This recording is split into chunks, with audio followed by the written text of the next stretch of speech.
नमस्कार दोस्तों, मेरे चैनल भक्ति भाव टीवी में आपका स्वागत है। तो दोस्तों, आज के इस वीडियो में मैं आपको बताने वाली हूँ पौराणिक कहानी जब सत्यभामा को हुआ अपने रूप पर घमंड। सत्यभामा का नाम श्री कृष्ण के साथ उस प्रसंग में भी आता है जब श्री कृष्ण ने स्वर्ग में जाकर इंद्र से पारिजात वृक्ष प्राप्त किया और सत्यभामा के बगीचे में लगाया था। यह घटना सत्यभामा की श्री कृष्ण के प्रति गहरे प्रेम और अधिकार की भावना को दर्शाती है। सत्यभामा की शादी श्री कृष्ण से एक अद्वितीय कथा से जुड़ी है जो समंतक मणि की घटना के आसपास घूमती है। सत्यभामा के पिता सत्राजित भगवान सूर्य के भक्त थे और उन्हें सूर्यदेव ने एक दिव्य रत्न समंतक मणि प्रदान किया था। इस मणि की विशेषता यह थी कि यह बहुत मात्रा में सोना उत्पन्न करती थी और इसके पास रहने वाले को समृद्धि और सुरक्षा भी मिलती थी। जब सत्राजित ने इस मणि को प्राप्त किया तो द्वारिका के लोग यह समझने लगे कि श्री कृष्ण को यह मणि सौंप देनी चाहिए ताकि पूरे राज्य का कल्याण हो सके। लेकिन सत्राजित ने मणि को अपने पास रखने का निर्णय लिया।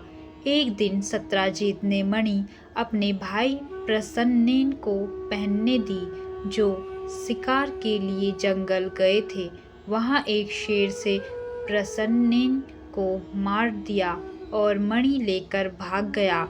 बाद में वह शेर भी जाम्बवान, रामायण के प्रसिद्ध वानर, द्वारा मार दिया गया और जाम्बवान मणि को अपनी गुफा में ले गए। जब प्रसन्नेन लापता हो गया, सत्राजित ने श्री कृष्ण पर मणि चुराने का आरोप लगाया। अपनी निर्दोषता साबित करने के लिए श्री कृष्ण ने प्रसन्न की खोज की और जाम्बवान की गुफा तक पहुंच गए। वहां श्री कृष्ण और जाम्बवान के बीच एक भीषण युद्ध हुआ जो कई दिनों तक चला। अंत में जाम्बवान ने श्री कृष्ण को पहचान लिया और मणि उन्हें वापस कर दी। साथ ही अपनी बेटी जाम्बवती का विवाह श्री कृष्ण से कर दिया।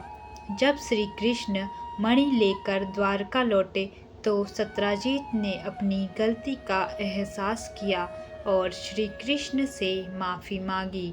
इसके पश्चात सत्राजित ने न केवल समंतक मणि श्री कृष्ण को सौंप दी बल्कि अपनी पुत्री सत्यभामा का विवाह भी श्री कृष्ण से कर दिया। इस प्रकार सत्यभामा श्री कृष्ण की पत्नी बनी। यह विवाह समंतक मणि की कथा के साथ जुड़ा हुआ है जिसमें श्री कृष्ण ने अपनी सत्यनिष्ठा और वीरता का परिचय दिया, जिससे सत्राजित का मन बदला और उन्होंने अपनी पुत्री का विवाह श्री कृष्ण से कर दिया। श्री कृष्ण भगवान द्वारिका में रानी सत्यभामा के साथ सिंहासन पर विराजमान थे। निकट ही गरुड़ और सुदर्शन चक्र भी बैठे हुए थे। तीनों के चेहरे पर दिव्य तेज झलक रहा था। बातों ही बातों में रानी सत्यभामा ने श्री कृष्ण से पूछा कि हे प्रभु, आपने त्रेता युग में राम के रूप में अवतार लिया था। सीता आपकी पत्नी थी, क्या वे मुझसे भी ज़्यादा सुंदर थी?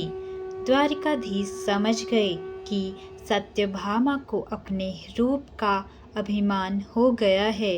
तभी गरुड़ ने कहा कि भगवान, क्या दुनिया में मुझसे भी ज़्यादा तेज गति से कोई उड़ सकता है?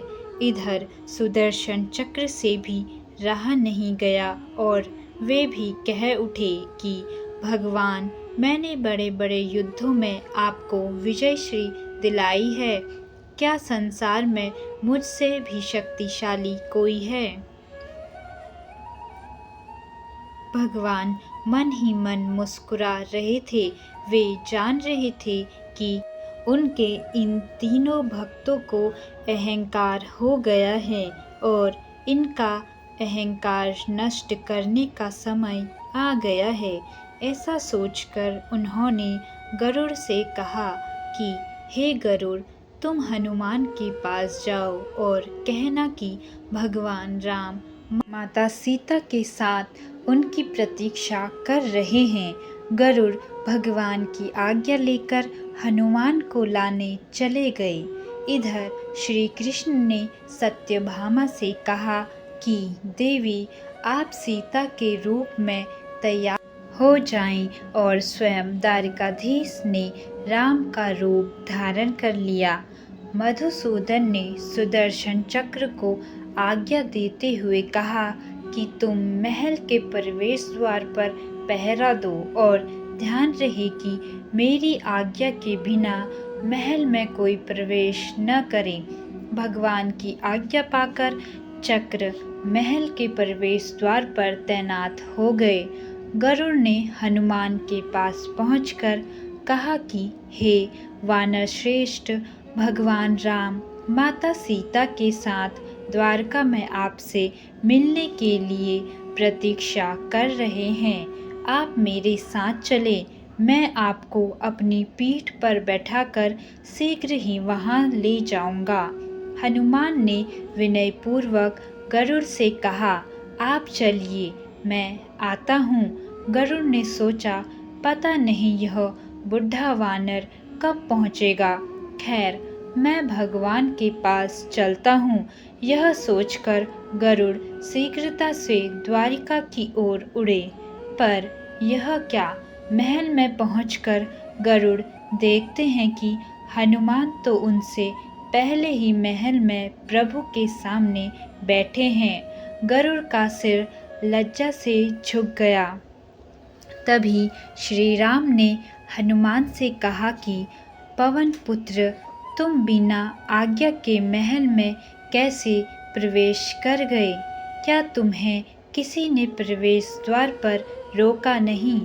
हनुमान ने हाथ जोड़ते हुए सिर झुकाकर अपने मुंह से सुदर्शन चक्र को निकालकर प्रभु के सामने रख दिया।